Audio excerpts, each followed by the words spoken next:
Satu tahanan BNNP yang kabur Selasa lalu berhasil ditangkap dan seorang lagi menyerahkan diri, sementara dua tahanan lain masih dalam proses pengejaran. Pengejaran yang dilakukan aparat BNNP Bali terhadap 4 tahanan kasus narkoba yang kabur Selasa dini hari lalu mulai membuahkan hasil. Seorang tersangka Heri Agus Sugiono berhasil ditangkap tanpa perlawanan di Kabupaten Karangasem Rabu siang. Sementara seorang tahanan lagi, Iwayan Putu Samarayasa, menyerahkan diri dengan diantar keluarganya ke kantor BNNP Bali Rabu sore. Putu Samarayasa memilih menyerahkan diri karena pemberitaan media tentang kaburnya 4 tahanan BNNP sudah menyebar luas di masyarakat. Saat ini keduanya ditempatkan di sel isolasi lantai 2, ruang tahanan BNNP Bali.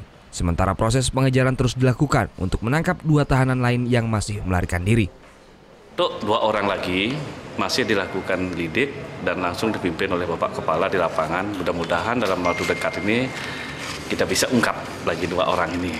Dan posisi sudah kita tahu, cuma kita tinggal melakukan upaya lidik mendalam untuk menangkap kembali 2 orang tersebut. 4 tahanan BNN nekat menjebol tralis ventilasi kamar mandi ruang tahanan BNNP Bali Selasa dini hari. Salah seorang tahanan yang kabur adalah desersi polisi Iwayan Wardana alias Lengkong.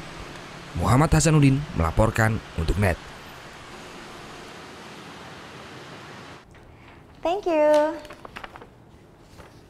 Udah selesai nonton beritanya? Jangan pergi dulu dong. Subscribe dulu dan nonton tayangan lainnya di sini.